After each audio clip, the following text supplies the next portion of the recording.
오늘은 곽상준 신한금융투자의 강북센터 지점장님과 김민수 레몬리서치 대표님 모시겠습니다. 안녕하세요. 네, 안녕하세요. 네.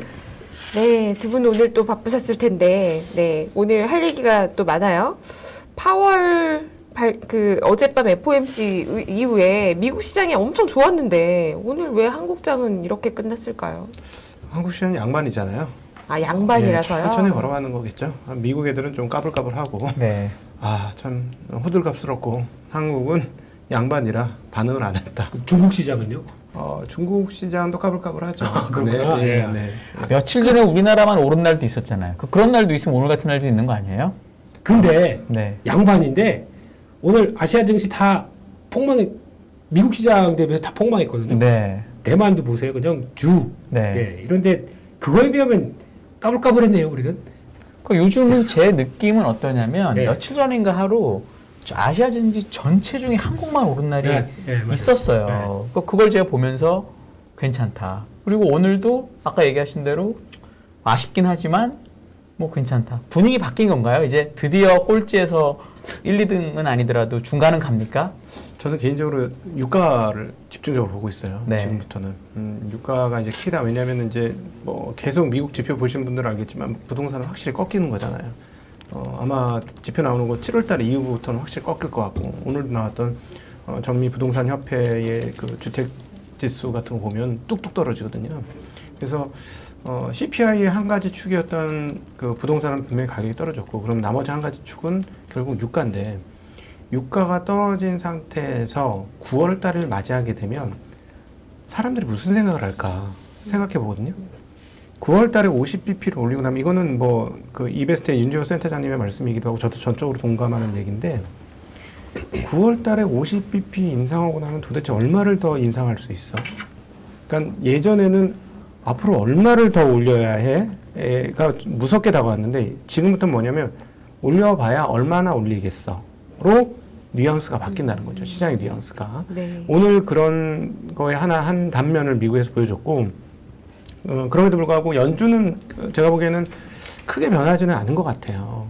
연준이 저렇게 얘기하지만 결국 데이터 디펜던시 하니까 올릴 수도 있고 내릴 수도 있다라는 얘기를 한 건데, 오히려 시장이 심각하게 쫄아 있었기 때문에 기존에 안 했던 얘기 아니거든요, 제가 보기에는. 근데 그런 얘기를 하니까 그게 눈에 확 귀에 꼽히면서 네. 신났다, 그럼 그렇지 이러면서 폭등을 한 것이고, 근데 더 중요한 포인트, 특별히 한국 시장에서도 굉장히 중요한 포인트는 유가까지 빠져서 CPI 떨어지고 금리가 더 이상 올라갈 공간이 얼마 안 남았다라고 생각되면 달러 강세가 유지될 것이냐. 네. 달러 강세가 유지가 안 되면 오늘 하나의 단면이 보여줬듯이 원화가 강세가 될 것이고, 그리고 원화가 강세가 되는 상황에 만약에 한국의 수출입조차 플러스로 전환이 되면 달러를 들고 있는 외국인들 입장에서 한국 주식시장이 어떻게 보일 것이냐. 한국 시장 원화 가치로는 30%대의 하락을 보였지만 달러 환산으로 따지면 거의 반토막이 나 있거든요. 신나는 증시예요. 거저 주울 수 있는 증시거든요. 뭐 1,300원에서 한 1,250원 밑으로만 떨어지면 뭐 환율에서도 먹지, 또 주식도 싸구려 널려 있지, 싼 게 천지지. 그러니까 외국인이 들어오겠구나, 유가까지 떨어지면 외국인이 들어오겠구나 생각을 하고 있었는데 오늘 외국인이 조금 들어왔죠. 네. 그래서 이거는 저는 이제 본격적인 시동 걸린 것까지 보려면 9월 달을 봐야 될 것 같긴 하고요. 그러나 하나의 단면을 보여준 것은 의미가 있다, 이렇게 개인적으로 생각하고 있습니다. 한국의 아웃퍼폼이 분명히 뭔가의 신호에 바뀌면 된다라고 보시는 거죠. 한국 수출입 동향이 아마 다음 달 정도는 플러스 날 것 같잖아요. 네. 그러면 이게 위험자산 선호에 불을 지필 수도 있죠. 네. 그러니까 원래 9월 달 정도에 모든 게 수습이 되면서, 왜냐면 왜 수습이 된다고 생각하냐면 이제 더 이상 올릴 금리가 별로 없거든요. 그러면 시장이 쫄 게 별로 없어요. 단 하나, 경기 침체가 올 것이냐 여부인데, 오늘 되게 재밌었던 건 채권은 무조건 경기 침체야. 그쵸. 채권 시장 무조건 경기 네. 침체한다고 믿고 있고, 주식시장 아닌가? 이랬고요. 네. 근데 경기 침체 여부는 연말 정도까지 가봐야 될 것 같아요. 그러니까 근데 연준이 오늘 했던 얘기 중에 가장 시장을 자극했던 얘기는, 우리는 경기 침체를 불어일으키려고 하는 건 아니다 라는 얘기 했잖아요. 근데 전 정말 여기에 환호했다는 게 너무 웃긴 게, 아니 연준이 경기 침체를 시키는 사람들은 아니잖아요. 지난 몇 년간 항상 음모론이 있었죠. 사람들이 일을 안 하고 돈 벌어서 다 자빠져 자니까 네. 일부러 경기 침체 일으킨다라는 얘기가 있었고 이거를 리포트에 쓴 사람이 있어요. CS의 무슨 되게 유명한 애널리스트가 네네. 쓰긴 했었어요. 있었죠. 네네. 그러니까 이제 그리고 그걸 저기 걱정하는 사람들은 아닌가 이랬을 수도 있는 거 아닌가요? 누구였죠? 그게 연준 총재인가 누구도 더들린가 누구도 그런 누구도 얘기 그런 했었죠. 얘기 하긴 했었어요. 2명 정도가 그런 얘기를 했었죠. 네. 그러니까 대표님 그러면 사람들이 보기에는 명시적으로 아니야? 뭐 이런 거 아닐까요? 너무 나이브하긴 하다 근데. 네. 꼭 자빠져야 돼요. 근데 좀 그 단어가 너무 확 들어오는데요. 그렇게 얘기를 많이 했었거든요. 예. 그때는. 네. 영어를 어떻게 했어요? 일하러 안 가고 일하러 안 가고 투자를 너무 열심히 하고 있고 자산 시장에 버블이 생기고 있다 뭐 이런 것 때문에 꺼트리겠다라는 공돈을 원한다 이런 거죠. 일 그렇죠. 안 하고. 노동소득보다 자본소득을 원하는 시대가 왔다라는 얘기를 너무 오래 했잖아요. 그 당연한 건데 그거는 제일 좋은 거 아닌가요, 그거? 네. 네. 그래서 다시 다 일하러 따라서 가게 하겠다. 이제 뭐. 저희 파이어족 하고 뭐 다 드리겠다 그러면서 지금 저희 연합인포백스 TV도 그래서 많이 보시는 거 아닙니까? 너무 정목을 찔렀네요. 예. 근데 중요한 거는 아까 저 각도기 점장님 말씀하셨듯이 저도 유가 봅니다 지금. 유가를 보는데 저는 반대로 봐요. 무슨 얘기냐면은 요즘 시장 잘 보시게 되면은 유가가 오른 날 시장이 오릅니다. 그게 무슨 의미일까요? 유가가 빠지는 게 경기 침체의 그렇죠. 완벽한 시그널이다라고 본다는 거죠. 네. 그렇기 때문에 아마 제가 보기에는 여기서 유가가 빠지게 되면 시장이 인플레이션을 지금 국내 쪽에서는 인플레이션을 생각하는 것보다 경기를 더 생각할 것 같아요. 그래서 유가는 하락해도 지금 며칠 전에 보여줬던 뭐 갑자기 92달러 때 갑자기 훅 밀려가는 이런 거 나오면은 시장이 경악합니다. 그러니까 이게 시그널이 나오네 이렇게 생각할 것 같아서 그거보다는 하게 되면 시간이 걸려도 점진적으로 하향이 나와야 될 것 같아요. 그게 가장 저희가 바라는 이상형이 아닐까 생각되고 있고 거기다가 또 하나 변수가 우리 전 세계를 갖고 놀고 계신 그 선생님이시죠. 네, 푸 선생님. 네. 네, 이분의 의도가 과연 뭘까? 그러니까 이번에도 보다 보니까 이제 그 가스관 잠그면서 일단 뭐 정비가 안 됐대요. 정비가 안 됐다면서 하면서 속 뻔히 보이지 않습니까? 그러면서 가스관 풀어주는 듯해서 뭐 무슨 어디 캐나다에서 뭐 들어와야 된다 그러면서 다시 이렇게 쓱 여는데 열 거면은 다 열지 왜 20%밖에 안 되지? 한 40% 생각을 했었어요. 그것도 절반을 깎더라고요. 이렇게 나오는 의도를 봤을 때 너희 한번 당해봐라. 그러면서 제가 보기에는 11월 달 미국의 중간선거 때 바이든을 약 올릴 것 같아요. 그런 걸로 많이 쓸 것 같습니다. 그러니까 또 여기서 그러니까 어떻게 보면 천재고요. 어떻게 보면 광기고 무슨 짓을 할지 모르겠어요. 그래서 그러니까 지금 나오고 있는 데이터만 보게 되면은 이제 에너지 가격들 비롯해서 나머지는 지금 꺾이려고 하고 있죠. 그래서 이렇게 나오고 있는 데이터인데 에너지 가격에 대해서 자신이 없어요. 이거는 어차피 지금 건드릴 수 없는 건 공급. 근데 저희가 생각하는 건 수요에 따라서 왔다 갔다 하는데 이거 잘못 건드리면 경기 침체 아니냐 이런 쪽으로 해석할 수밖에 없고 공급은 근데 키는 누가 주고 있느냐 이 선생님이 지고 계세요. 그러다 보니까 여기서 최소 이것도 받쳐줘야 되는데 그거마저도 만약에 또 다른 짓을 하거나 다른 현상이 나온다 그러면 어떻게 될지 모르겠습니다. 그래서 그렇게 보고 있습니다 그냥. 네. 지금 우리 대표님 말씀이 지금 진점장님 말씀하고 정확하게 반대인데 네. 그러면은 만약에 유가가 왜냐하면 사실 공급은 러시아에서 문제가 되긴 하지만 러시아의 공급을 또 중국이나 인도가 받아가기 때문에 문제 없다는 사람도 사실 있고 아니면 말씀하신 대로 그게 아니라 그럼에도 불구하고 뭐 정제시설도 부족하고 뭐 어쩌고 이래가지고 이렇다는 사람도 있잖아요. 그러면은 지금 대표님 하신 말씀처럼 유가의 하락을 만약에 시장이 경기 침체로 반영한다라는 걸 받아들이면 그럼 사실 주가가 바닥이 아닌 거잖아요. 왜냐하면 네. 유가 오르면 인플레로 주가 빠지고 유가 빠지면 경기 침체로 빠지고 그러면 이제 피할 데가 없는 건데 이런 네. 건 어떻게 되는 그거는 거예요? 탑으로 모든 기업들의 그 실적을 설명할 수 없다는 한계가 좀 있어요. 네. 그러니까 뭐 예를 들자면 저도 그 연말 저는 한 9월 달부터 한 몇 개월 정도의 평화 시대가 오지 않겠나. 미국 금리가 이제 가파르게 오르는 게 끝나면 그 다음 단계에 뭐가 있을 거냐 보면 경기 침체가 올 것인지 여부에 따라서 시장 분위기가 달라지는데 네. 일단 지금 하나 꼭 짚고 넘어가고 싶은 거는 사람들이 경기 침체하고 경기 위기하고 헷갈리고 있는 것 같아요. 경기 위기 아니에요. 네. 이번에 침체가 오도 경기 위기하고는 전혀 상관없어요. 왜냐하면 구조적인 경제 위기는 아니라는 거죠. 그런 말씀. 자본주의 시스템에서 경제 위기라는 건 은행이 부도가 나야 되는 네. 거잖아요. 네. 근데 지금 은행이 미국 은행 물론 은행이 레버리지가 몇 배인데 내가 BIS 비율로 따져보면 은행 레버리지가 얼마인데 조금만 떨어지면 은행 바로 위기와라고 하지만 전혀 그렇지 않은 상황이거든요. 2008년도 리번 당하고 나서 은행들에 대한 제재가 너무 강해 있는 상태고 별 풀리지도 않았어요. 그리고 대출 중과율도 꺾이지 않고 뭐 이런 것들을 감안해 보면 은행 위기가 오지 않아요. 그래서 이번에는 경제 위기가 안 옵니다. 근데 자꾸 사람들이 경제 위기로 프라이싱을 하려고 하는 성향들이 자꾸 있는 것처럼 보여요. 제가 보기에는. 경제 위기가 안 오니까 오히려 미국은 금리 인상을 또 강하게 더 할 수도 있는 체력이 있으니까 걱정하는 건 아닐까요? 그러니까 제가 9월 달에 금리 50bp 오르고 평화 시대가 올 거라고 생각했던 이유는 금리를 올릴 수 있는 힘이 얼마나 있을 거냐는 거예요. 제가 보기에는 기준금리가 4%까지 올라가면 미국 경기에 좀 못 버틸 것 같아요. 결국 침체 올 것 같거든요. 진짜로. 네. 안 올 침체도 올 것 같아요. 만드는 거죠. 만들 수 만드는 있죠. 거예요. 근데 제가 보기에 연준을 지난 몇 년간 살펴본 입장에서 연준이 그걸 만들까? 도저히 그거는 상상이 안 되는 걸? 이런 입장이고요. 거기까지 안 가고 그 과정에서 네. 다른 나라들의 침체 가능성은 어떻게 빙고. 보세요? 네. 네. 지금 여기저기 문제가 답해 주시죠. 네, 빙고 하셨으니까. 어떻게 네. 생각하세요? 네. 그냥 외쳤는데요. 5개 맞았어요. 빙고. 네. 아니, 그거보다 좀 요즘 그냥 이래저래 보면은 일단 지금은 중국의 파워를 믿어야 될까요? 공산당의 파워를? 이게 핵심인 것 같아요. 그러니까 만약에 위기가 온다 그러면은 저는 중국 같아요. 이게 걷잡을 수 없는 위기. 그러니까 이쪽에서는 벌써 우리 괜찮다 그러면서 한 서너 번 넘겨왔는데 지금은 보니까 나오는 시도 보게 되면 꽤 센 것 같거든요. 이거를 다 그러니까 가장 중요한 건 지금 이 시점에서 중국이 해야 될 거는 그냥 조용히 해.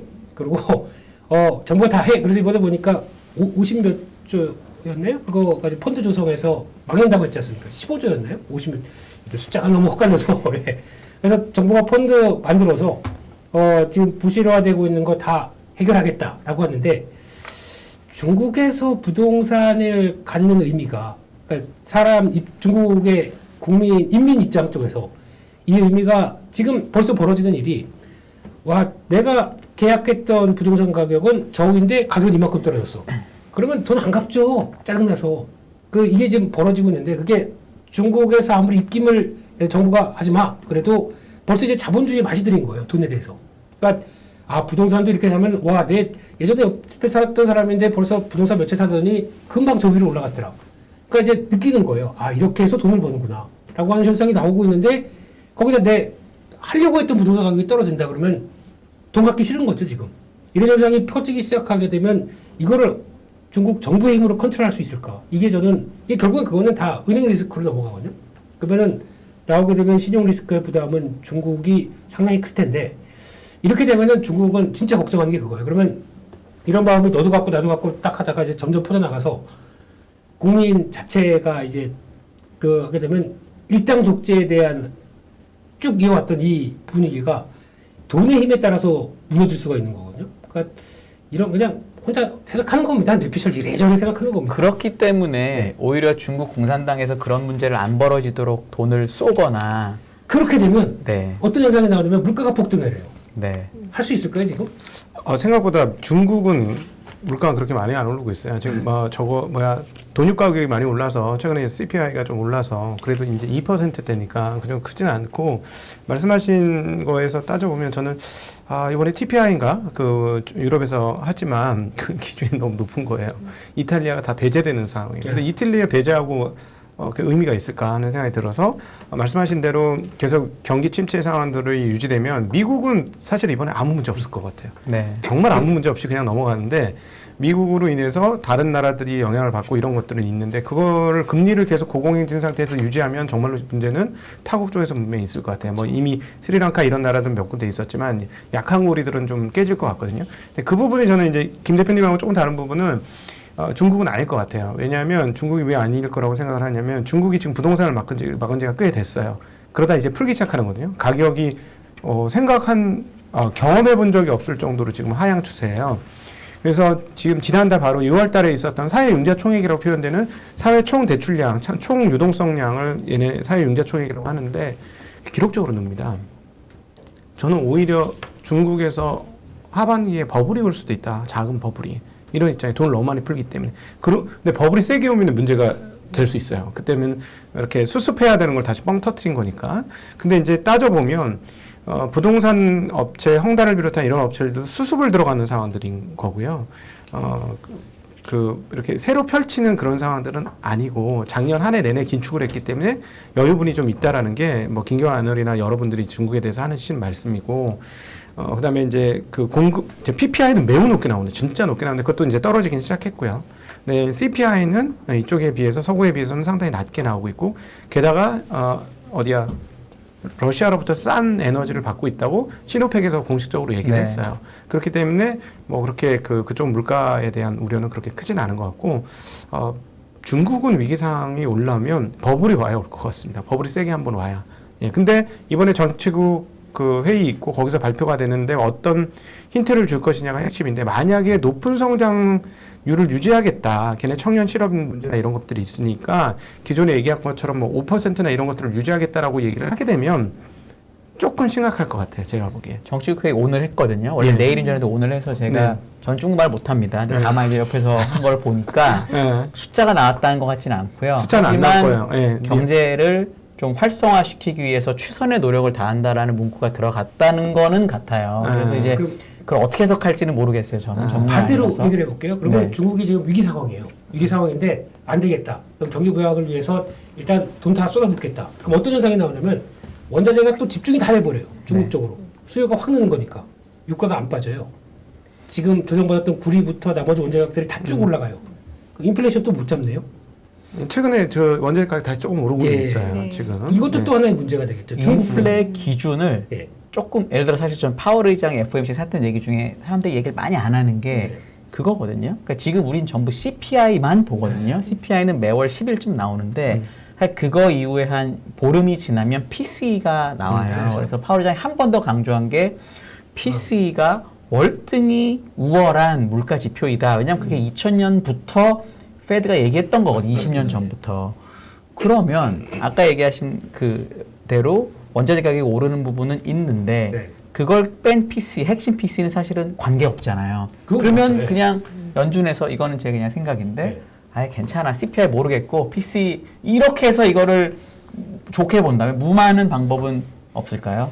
이것도 역시 뇌피셜로 해주시죠. 어차피 다 뇌피셜로 하셨으니까 그러니까 지금. 결국에는 그런 거잖아요. 보고 싶은 것만 보겠다. 그러니까 뭐 예를 들어 이렇게 좋게는 나쁘게는 어쨌든 한쪽으로. 예. 근데 현실은 그게 아니고. 네. 예. 그러면 안 맞는 거죠. 현실과 이상이 또 바뀌어 있는 거죠. 그 사이의 간극을 그럼 연준은 모르겠고, 예, 그러면 보니까 그냥 다시 금리 내려? 이렇게 갈 수 있을까요, 그러면? 네. 그것도 벌써 나오는 현상인데. 그래서, 단순하게 연준이 지표를 보는 관점에서 어떻게 해석하느냐에 따라서 다르겠지만은, 이런 게 벌어지고 있고, 또 거기다가 지금 구리 가격은 이제 올해 최저치죠, 지금. 저 밑에서 이제 막 네. 깔짝깔짝 다시 올라오고 있는 상황들인데, 그런 거 움직이고. 그러니까 이거를 또 시장이 받아들이는 게, 인플레이션에 대한 부담으로 다시 받아들일 건지, 경기 진짜 없어. 중국발 경기가 다시 살아나. 네. 이쪽으로 받아들일 건지. 이건 또 그때 가봐야 될 문제긴 네. 한데, 네.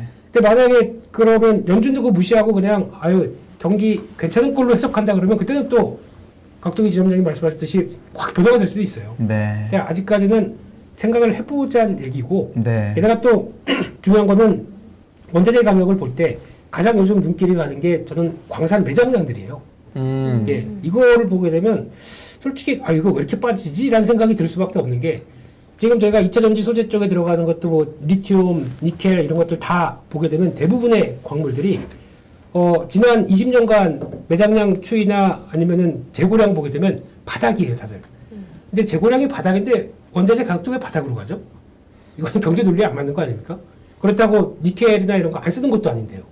그럼 여기 뭔가가 신호가 잘못됐다는 얘기예요. 그럼 뭐가 하나가 잘못됐기 때문에 그러면 뭐 조만간 뭐 어디 볼리비아에서 아니면 어디서 네. 매장량이 있는 광산이 나오겠거니를 유축하는데 그런 데이터 하나도 없어요, 요즘에.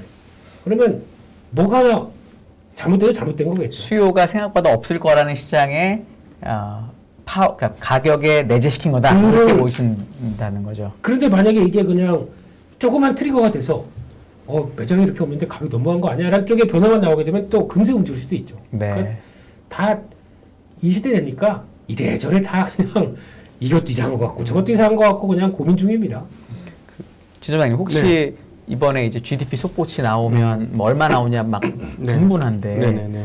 혹시 마이너스가 나와서 기술적으로 경기 침체라고 판단이 되면 네. 주가에 혹시 어떨 것 같으세요? 우리나라든 미국이든 뭐 어디든 간에. 미국은 주가가 나쁘지 않을 수도 있죠. 오히려? 네, 왜냐면 침체라고 해주면 땡큐죠. 침체라고 해주면 모든 침체구나, 우리 침체 맞았구나 하면서 원자재 가격이나 이런 것들이 위로 상향하기는 되게 힘들 거 아닙니까? 네. 그러면서 다 빠져주면 연준이 여유가 생기잖아요.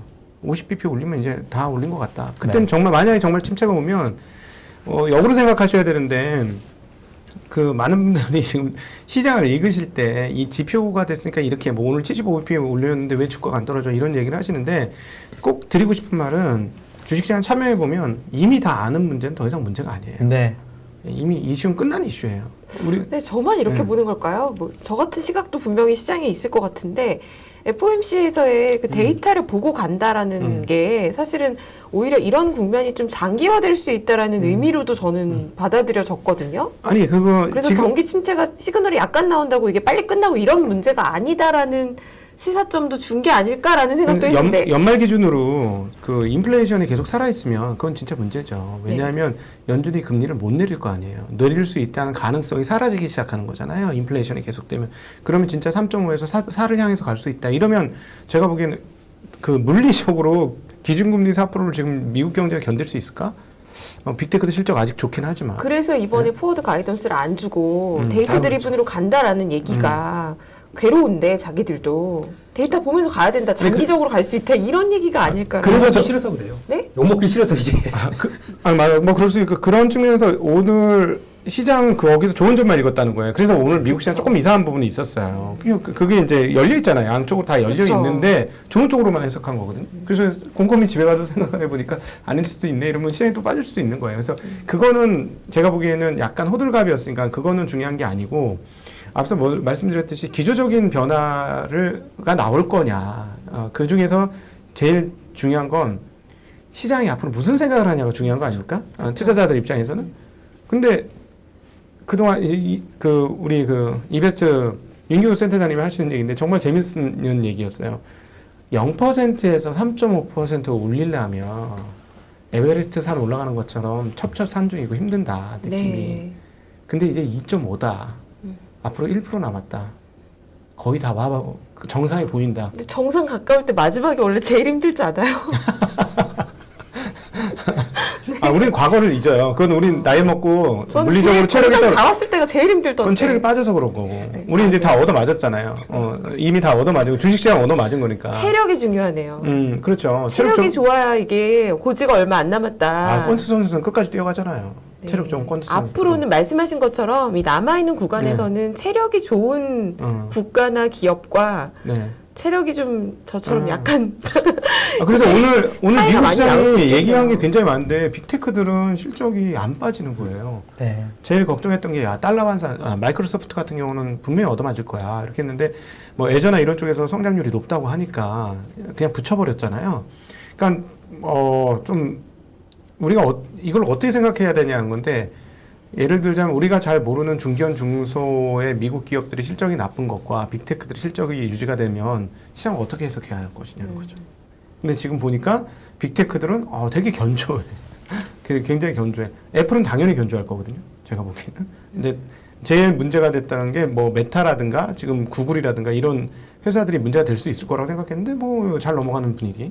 자 그러면 이거를 미국 시장을 앞으로 나쁘게 봐야 되느냐. 기업 실적들이 버티고 있는데 그렇다고 봐야 되겠죠. 그러니까 제가 보기에는 그렇게 썩 나쁘다고만 보기에는 그건 우리가 너무 그동안에 한 오랜 6개월간의 침체로 인해서 너무 많이 맞아가지고 심리가 맞아가지고 아픔이 계속해서 이렇게 소환되는 게 아니냐 이런 생각이 듭니다. 체력이 어떤 것 같으세요? 우리나라의 체력이 지금 한국의 체력이요? 네. 네, 지금 에베레스트 갈수 있어? 2,500m에 3,500m 봉을 네, 앞두고 네. 2,500m에 올라왔습니다. 네. 베이스 캠프를 차리고 네. 이제 마지막 파이널 피치를 1,000m를 해야 돼요. 네. 우리나라 증시가. 그러니까 결국에는 갑동희 지점장님의 체력이냐 우리나라가 아니면 열매앵커님의 체력이냐 네. 어떤 것 같으세요? 제가 보기엔 열매앵커님도 운동을 더 해주셔. 예. 오늘 나온 뉴스 중에 하나가 네.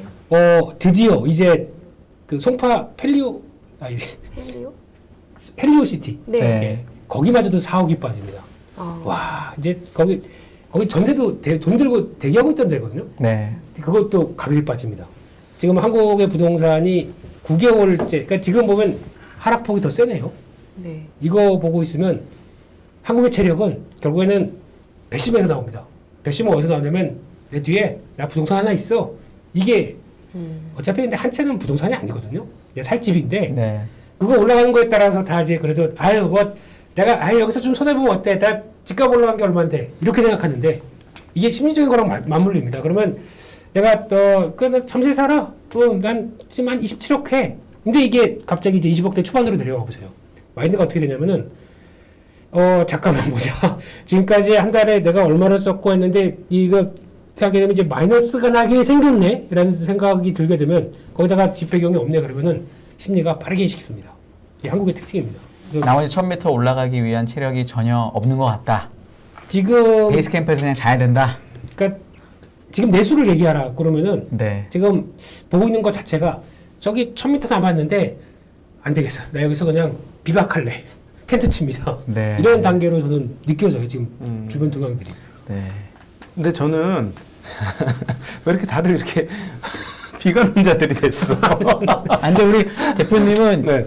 꾸준하게 네. 그 원래 뭐랄까 저는 반등시 그래요. 매도였으니까. 저는 원래 이래요. 아 저도 이제 올라오면 현금 비중을 높일 거예요. 왜냐면 네. 풀캐파로 돌렸기 때문에. 얼마나 올라오면 현금 비중 높이실 거예요? 개인적으로는 오. 2,600 정도는 왔으면 다 그렇게 좋겠어요. 얘기하시더라고요, 2,600에서 의외의 한 방을 맞았기 때문에 네. 대부분 2,600부터 거의 현금을 소진해 가던 상황에서 네. 마지막에 2,500이 깨지면서는 거의 대부분 다 썼다고 봐요. 네. 예, 근데 거기서 한 1, 200포인트를 더 맞췄기 때문에 주변에 이제 주식 좀 한다는 사람들이 의외로 좀 놀래고 있었죠. 그러니까 한 제자리 잡는 게 한 2,600 정도라고 보고 앞서 말씀하신 대로 저는 이번에 보면 8월 달에 한국 금통위가 되게 골치 아플 것 같아요.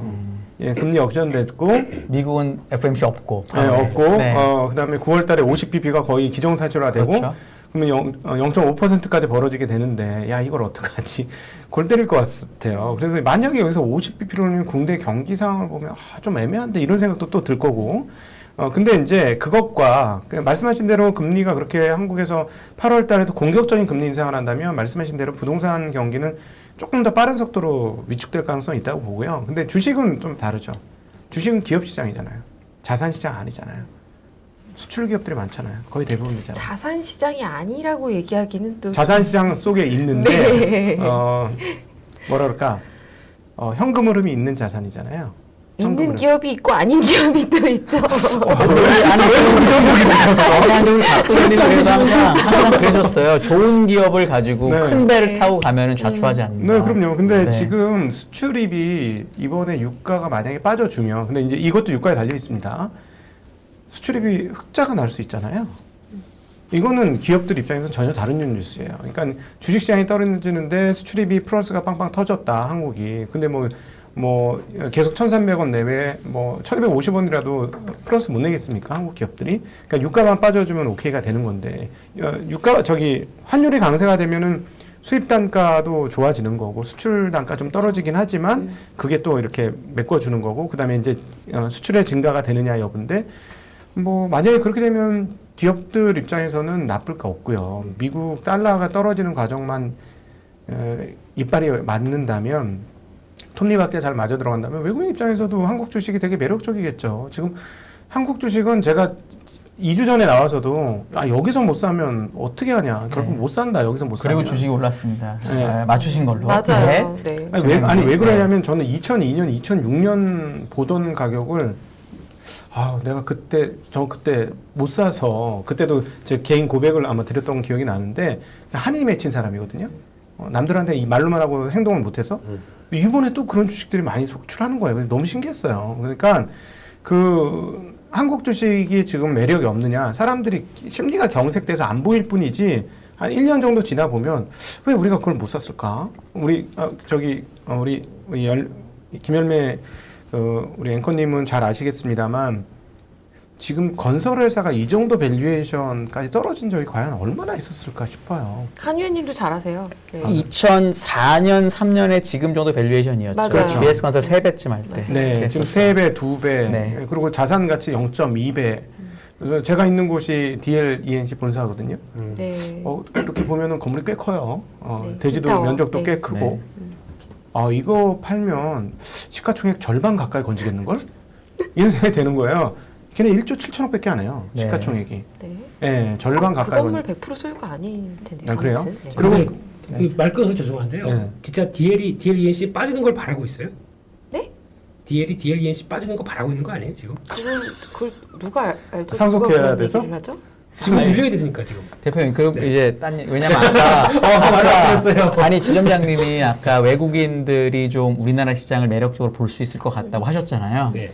대표님 답을 못 들은 것 같아서 아. 그 얘기 듣고 싶어요. 외국인이 조금 요즘에 이렇게 과거보다는 조금 이렇게 막 좀 올랑말랑하는 느낌이 있거든요. 옛날에는 정말 사정없이패다가 예. 이제는 조금 사정을 봐주면서 패기도 하고 주기도 하고 이러고 있거든요. 어떤 저는- 것 같으세요? 일관적으로 똑같습니다. 지금은 쇼커버링입니다. 그냥. 쇼커버링이다. 네. 거기다가 오늘 보니까 정부에서 대통령이 검찰 출신이에요. 네. 근데 보니까 뭐 징벌적 유해 조치까지 나오기 시작하면서 공무도 잡는데 야 좀 심한 건 좀 정리해 이렇게 나오는 거 아닐까요? 근데 쇼커버링이라고 하기에는 주가 반응이 너무 미약해서 원래 쇼커버링 올 때는 빠바박 정말 움직이죠? 제대로 오거든요. 예, 네. 그걸 거기다가 선물도 같이 움직입니다. 네. 이렇게 보면은 그러니까 도저히 안 되겠다 싶으면 그렇게 되는데 이게 제가 느끼는 거는 부분적으로 진짜 좀 이거 심했던 거만 이렇게 살살살 그러니까 좀 걸릴만한 거 뭐 이런 거 이런 중심으로 들어오는 것 같고요. 그러니까 내용 보게 되면 원래 지금 제가 보기에는 미국보다 지금 한국이 더 빨리 올라가야 돼요. 2단계에서는. 근데 그것마저도 좀 주저주저하고 있더라고요. 그러니까 반대로 얘기하면 얼마큼 재력이 약한 거야 이런 생각도 들고 있고 그리고 저 개인적으로는 솔직히 이번에 한국 주식 사는 것보다 미국 주식 생각하고 있어요. 네. 미국 주식을 좀 더 사보려고. 근데 반대로 생각하게 되면 달러가 이렇게 올라와 있는데 이게 달러가 그러니까 지금 만약에 미국 주식을 잘못 사게 되면은 주가는 그냥 버틴다고 쳐도 달러 때문에 달러 강세가 꺾이게 되면은 이것 때문에 고생할 것 같아요. 잘못하게 되면. 그쵸. 그래서 거기다가 주가도 그냥 또 비리하게 되면은 둘 다 앉는 거 아닙니까? 그래서 그것 때문에 고민이 많은데 그런 사이에 제가 보고 있는 거는 쭉쭉쭉 올라가더라고요. 아까 그 쇼커버링이라고 하셨고 네. 정부 정책 얘기도 하셨는데 네. 이 대본에도 있는 질문이어서 이거 저도 궁금했던 건데 네. 요번에 이제 뉴스가 뭐 공매도가 뭐 좀 문제가 있었다 이런 뉴스를 막 신문에 내기 시작하고 네. 그리고 공매도에 대해서도 좀 검토해 보겠다 이런 얘기도 나오기 시작하고 네. 이러면 정책의 방향성으로 봤을 때는 공매도에 대한 규제의 강도는 세질 수 있다라고 받아들일 수 있잖아요. 그렇죠. 그럼 아까 말씀하신 외국인들이 공매도를 이렇게 커버한 쇼커버링이라고 하더라도 네. 규제 강도가 계속 강해진다라는 걸 믿으면 쇼커버링이 계속 세지지 않을까요? 그러면 그렇죠. 외국인 매수가 이게 뭐 흑묘 백묘 뭐 뭐든 상관없이 네. 일단 들어오기만 하면은 좋지 않을까 이렇게 해석할 수는 없을까요? 저도 바라는 사람 중에 하나입니다. 그거라도 그래야 숨통이 좀 트이는. 바람 말고 그러면 실제 생각을 근데 실제로는 그런 것 네. 같아요. 이게 있어 보면은 그러니까 대표적으로 이제 그렇게 되면은 이제 예전에 나왔던 한국의 대형주의 효과와 지금의 효과는 완전 달라요. 이게 흐름 자체가. 근데 그렇게 나오기 시작하게 되면 이거 진짜 정신없이 이거 빠르게 정리해야겠다. 그러면은 우르륵 하고 들어올 수가 네. 있을 것 같아요. 네. 일단 정리를 해야 되기 때문에. 예. 근데 그럼에도 불구하고 그런 공포적인 분위기가 공매도를 때려잡겠다. 불법 공매도는 이제 뿌리 뽑겠다. 한다고 하더라도 왜 안 나올까요?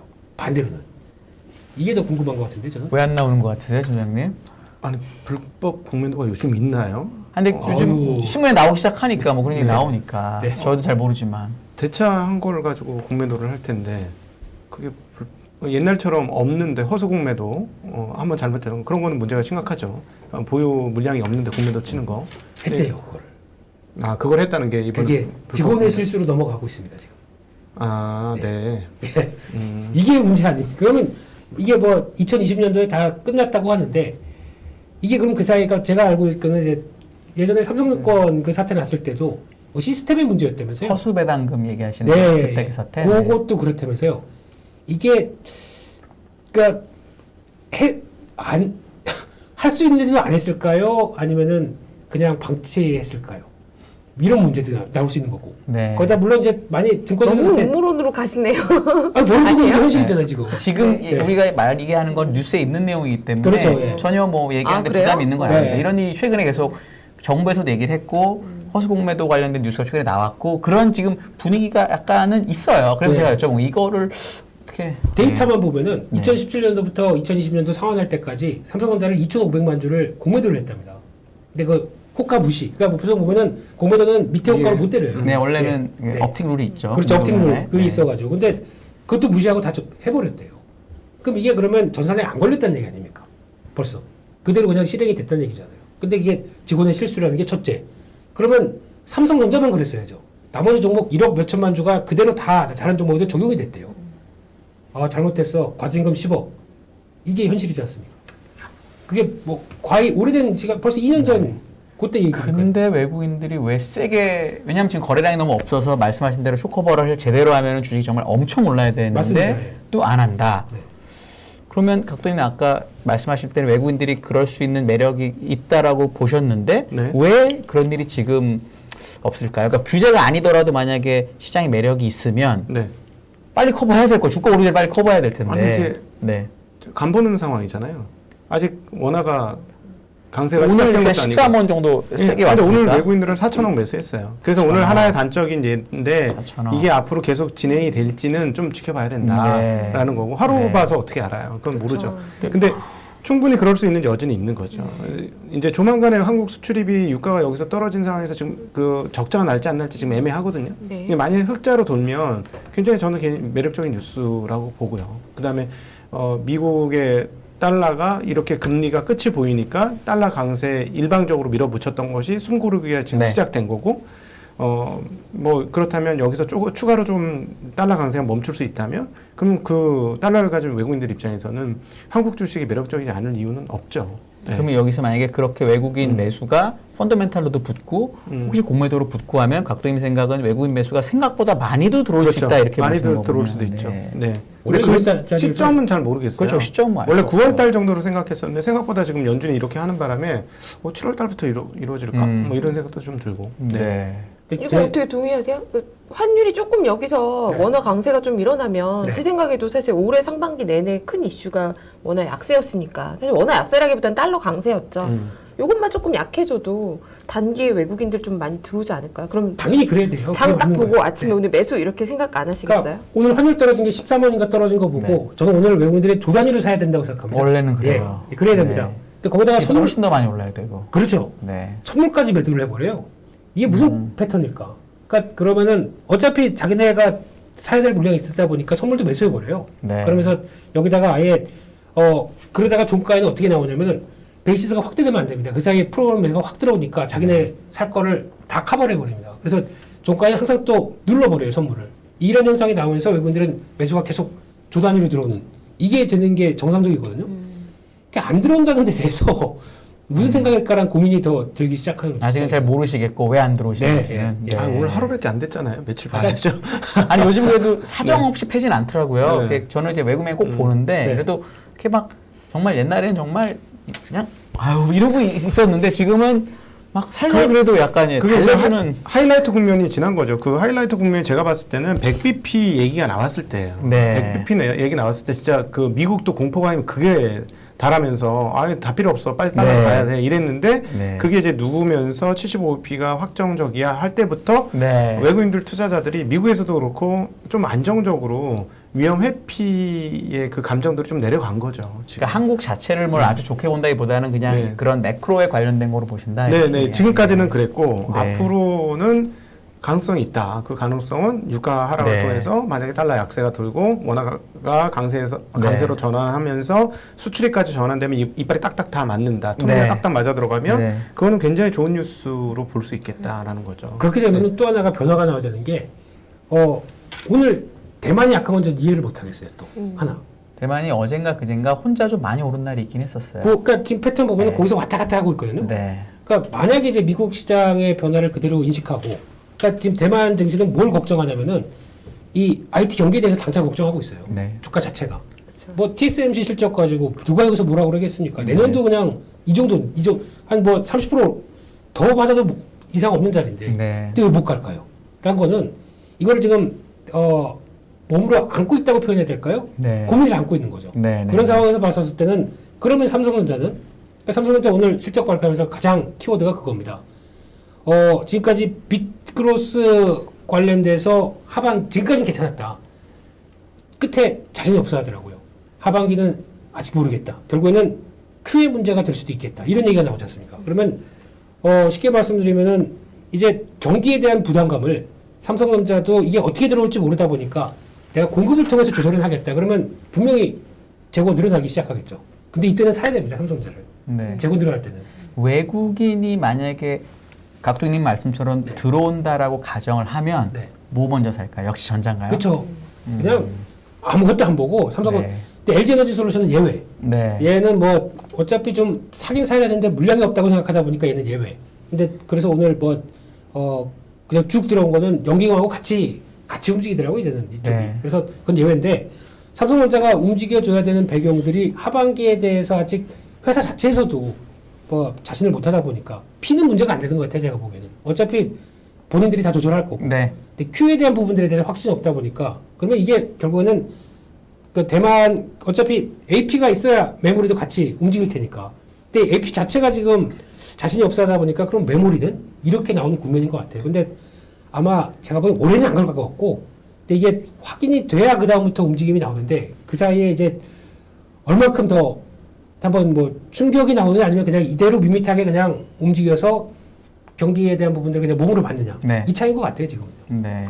삼성전자가 그럼 아직 바닥은 안 지났다 이렇게 보시나요? 아직 모른다라고 보시는 건가요? 저는 역시 아직 바닥이 지나간 것 같지 않다. 네 그러니까 각도기 점장님하고 똑같습니다. 올라오면은 또 한번 싹 정리해야 됩니다. 그래야 마음 편할 것 같아요. 근데 대표님 올라오는 폭이 되게 적으시죠. 2,600이고. 그러니까 여기서 아직 10% 남은 거고, 대표님은 이게 지점장님이 그 정도 생각하게 되면 먼저 뭐 이런 느낌이죠.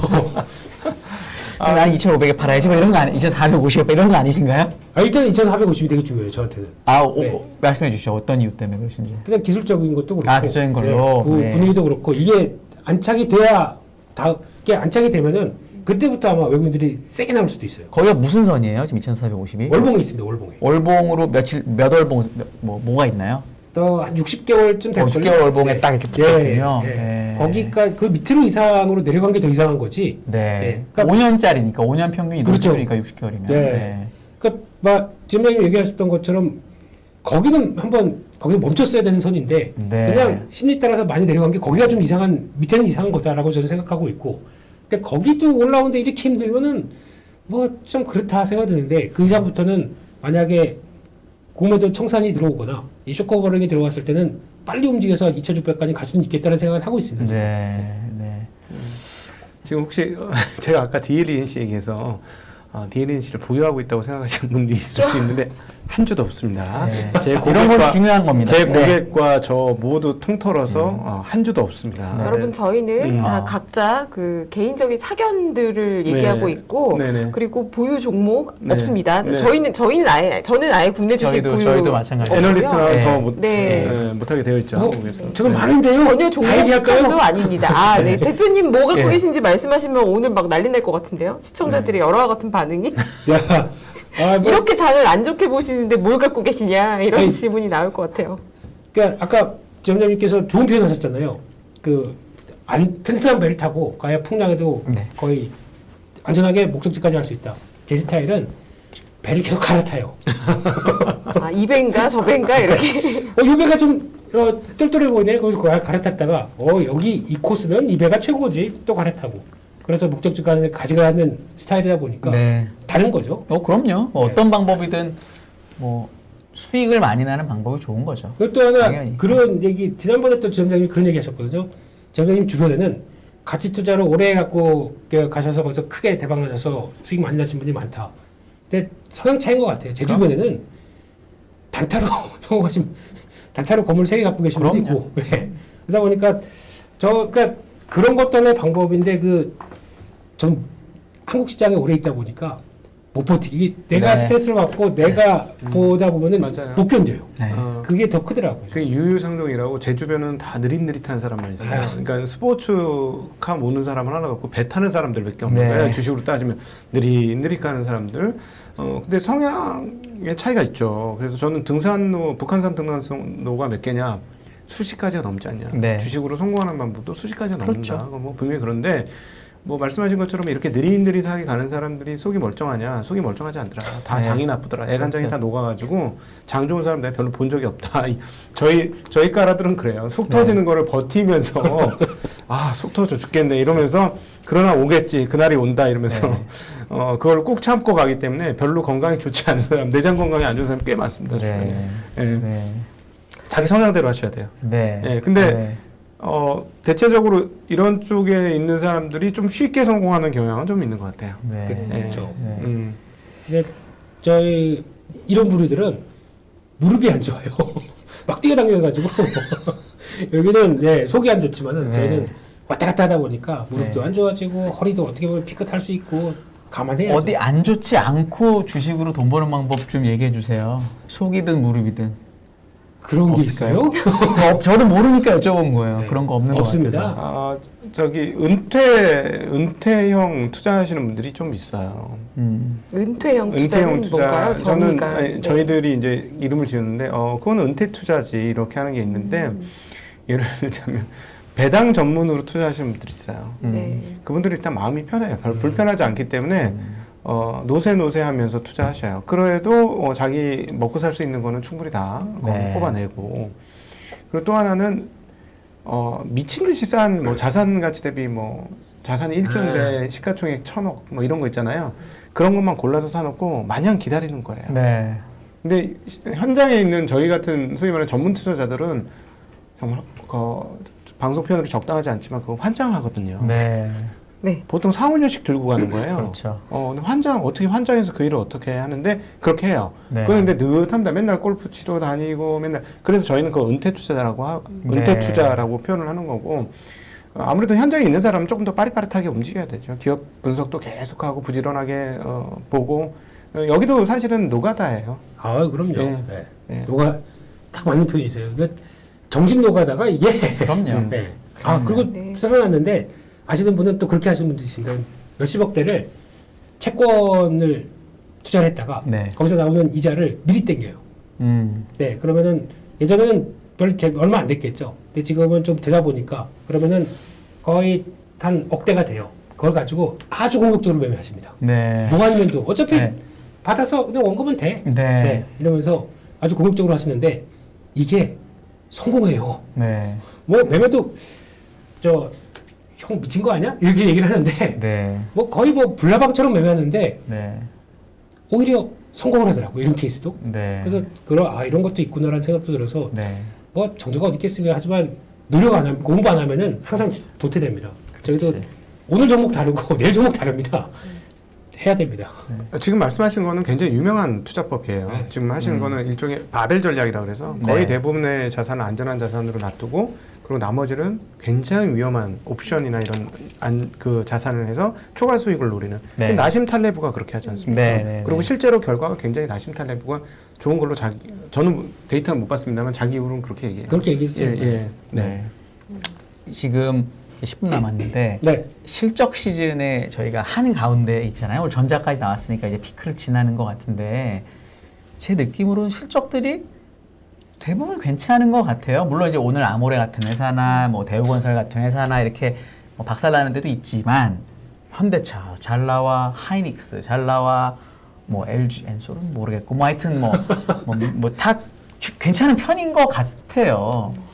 엔솔도 잘 나온 거예요. 그죠? 잘 나온 건가요? 네. 네, 자기들- 그런데 이거를 투자자분들이 어떻게 헷갈려 하시냐면 2분기는 좋은데 야 좋으니까 이제 여기서 정말 팔아야 돼 일 수 있고 아니면 2분기가 좋으니까 하반기도 좋을 거라는 기대가 있어라고 보는 분들도 있거든요. 어느 쪽이세요? 저부터 할까요? 네. 네. 3분기, 4분기 내년까지 실적 굉장히 나빠져야지 현재 주가가 합당화됩니다. 제가 보기엔. 그러니까 빠져도 주가 여기만 합당하다. 현재 뭐 삼성 하이닉스 마찬가지지만 현재 주가가 정당화되려면 실적이 더 많이 빠져야 돼요. 네. 완전히 더 빠져야 되고 앞서 뭐 건설주에 대해서 정말로 많은 분들이 나쁘다고 뭐 미분양이 막 얘기하세요. 아니 그러니까 주가가 이거지. 최악이 아니고서 어떻게 주가가 PBR 0.2배, 뭐 이익 대비 3배 이르기에 말이 되느냐는 거예요. 제가 그래서 장사를 해서 1억을 주고 장사를 해. 근데 이 비용 빼고 뭐 빼고 다 하고 일도 열심히 안 해도 항상 3,500만 원씩 벌어져. 그런 회사를 1억에 팔라 그러면 너는 팔겠니? 라고 제가 물어봐요. 아무도 안 판다 그래요. 네. 근데 지금 한국에 그런 기업들이 속출하고 있는 거거든요. 실적이 더 나빠져야 돼요. 제가 보기에는. 그래야 이 현재 주가가 정당화됩니다. 네. 대표님은요? 건설주 얘기하니까 또 생각이 났는데 안 하겠습니다. 경고 물어보지 마시고요. 예. 아니, 생각나시고 얘기해 주세요. 생각나시고. 궁금하셔서 잠 못 네. 주무십니다. 우리 구독자분들. 말씀하시고요. 네. 건설주는 진짜 아예 더 폭망을 해야 정부가 카드를 쓸 것 같아요. 무슨 얘기냐면은 여기서부터 더 미끄러져야 그 다음에 원래 그렇지 않습니까? 정책은 항상 후행이지 않습니까? 그러면 이제 안 되겠다 싶어가지고 자 이제 다 풀어 이런 게 나올 것 같거든요. 근데 그때 네, 제가 오늘 사실 보고서를 하나 간단하게 쓴 게 있어요. 네. 근데 말씀하신 그게 맞다고 저도 생각하는 게요. 네. 이제 건설 업종이 지금 돈 버는 거라 건설 업종 담당 아닙니다. 추천도 아니에요. 네. 하시라는 얘기도 아니고요. 근데 건설사가 지금은 돈을 벌고 주가가 싸도 문제는 업황의 방향성인데 네. 나빠지고 있잖아요. 그렇죠. 지금. 그러면 뭔가 시장은 반전을 원하잖아요. 그렇죠. 계속 나빠지고 있을 때는 주가가 싸도 안 사죠. 네. 그런데 좋아지는 트리거가 나오려면 그때 네. 그때 대표님 말씀하신 것처럼 더 나빠져야 정책이 나오지. 이게 정책이 항상 시장에 좀 후행해서 나오는 경향이 있더라. 이거는 저는 좀 동의하는 바입니다. 더 안 나빠질 수도 있지 않을까요? 근데 경기가요? 얘기하신 거에 실적이나 이런 반대 논리가 있을 수 있다면 너무 걱정을 많이 했는데 더 좋아진다. 아무것도 안 갑자기. 나오고 정책도 그냥 없고 그냥 좋아져. 여기서 좋아질 필요도 없는 거죠. 얘기하신 대로 그냥 싼 상태에서 그냥 가다가 진짜 싼 거 아니야?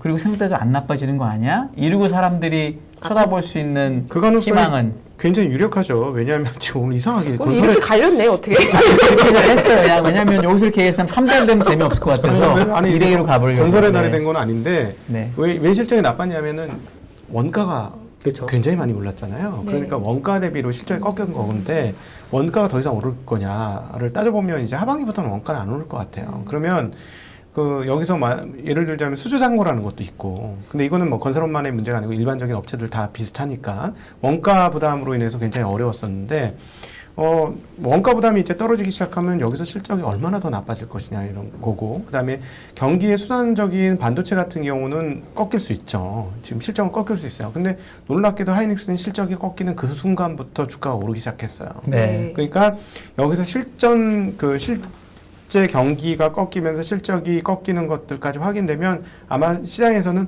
이제 거의 다 됐나 보다 이렇게 생각할 수도 있어요. 네, 그래서 그 많은 분들이 이제 그거를 계속 아까도 말씀드렸지만 이미 다 아는 내용은 아무런 이슈가 아니에요. 더 이상 다 알게 되면 시장은 항상 다음 거를 생각하고 있거든요. 왜냐하면 돈을 땡겨야 되니까. 그럼 심지어 그래서 4년, 5년 이익도 땡긴 거 아닙니까? 성장주들.